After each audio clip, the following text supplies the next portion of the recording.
Assalamualaikum warahmatullahi wabarakatuh. Resmond Sianipar yang awalnya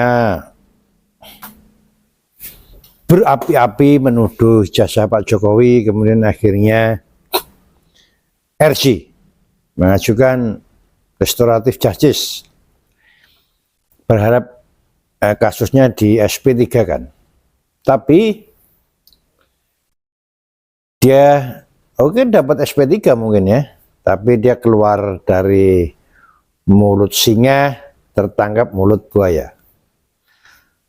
Dia tidak akan lepas dari jeratan hukum karena ijazah S2 dan S3-nya palsu. Dan kemungkinan di dalamnya ada pemalsuan dokumen, yaitu surat kematian. Tetapi di lain itu, dia terancam hukuman yang lain. Terancam hukuman yang lain karena omongan dia. Ya, omongan dia. Apakah memang dia yang pertama berbicara, ataukah itu AI, atau itu hanya gorengan? Tapi yang jelas, ada seseorang yang akan melaporkan Resmond karena omongan dia. Siapa dia? Kita lihat videonya. Karena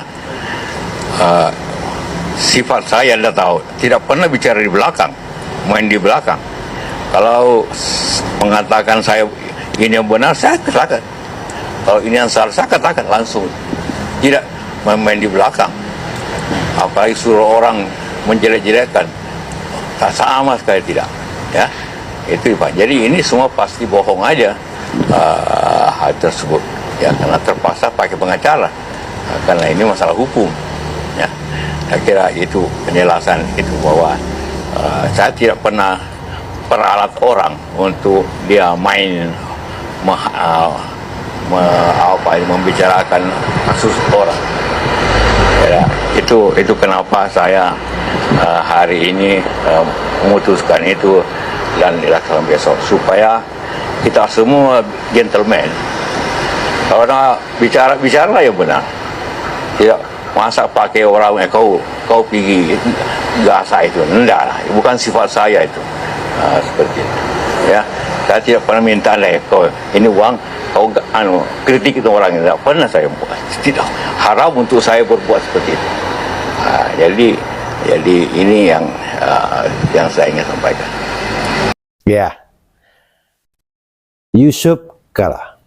Pak Yusuf Kala memang akhir-akhir ini memang dihembuskan, tersebar bahwa dia adalah salah satu bohir yang membiayai Roy Suryo dan kawan-kawan dalam masalah ijazahnya Pak Jokowi.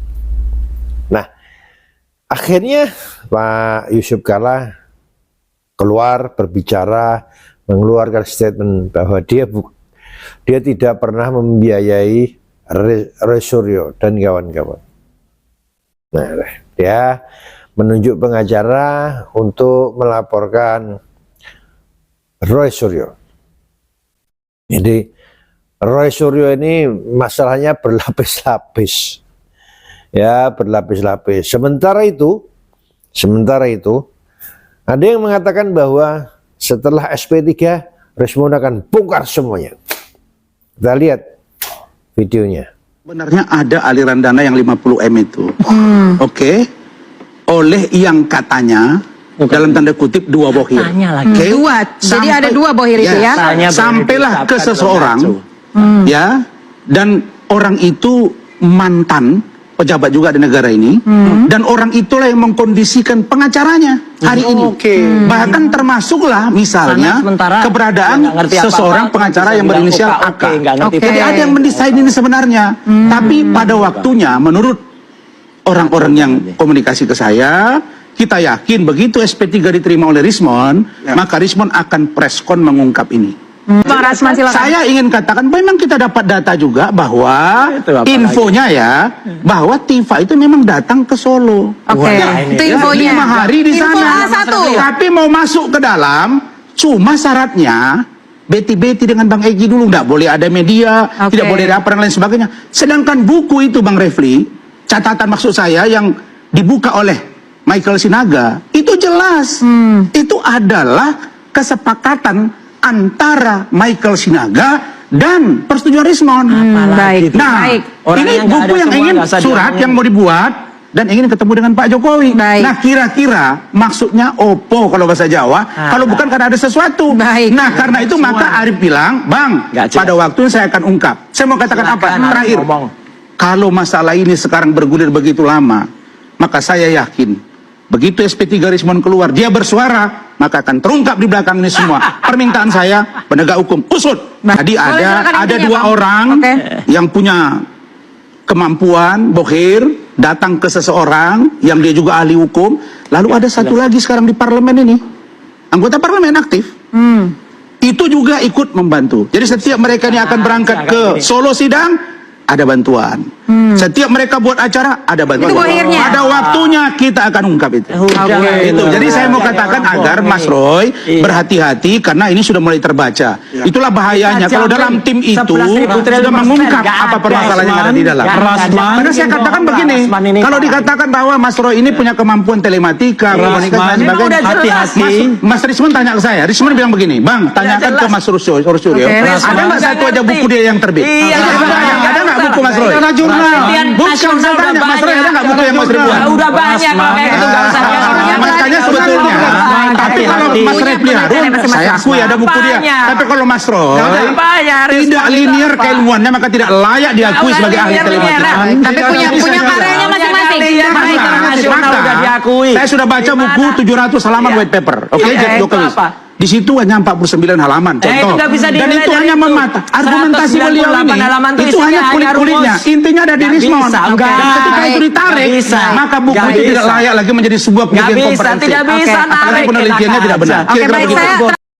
saya Nah, teman-teman sudah lihat ada statement dari kubunya Pak Jokowi yang sekarang menjadi temannya Rismon Sianipar yang mengatakan bahwa itu tadi dikatakan bahwa setelah SP3 Rismon akan bernyanyi lah, akan mengungkap semua yang dia tahu tentang perjalanan permasalahan ijazah Pak Jokowi ini. Ya, salah satunya tentang bohir. Nah, mana yang benar, mana yang salah, kita tidak bisa mengklaim salah satu. Yang benar dan yang salah hanya bisa terungkap di pengadilan. Ya. Semoga sekali lagi seperti biasanya, saya berharap semoga permasalahan ini cepat selesai di dalam hukum, artinya dalam pengadilan, biar ada keputusan inkrah yang semuanya harus mengakui bahwa itu adalah keputusan akhir. Ya. Nah, nggak tahu nanti Roy Suryo. Kita tunggu akhirnya atau informasi selanjutnya di Quest Wise. Wassalam.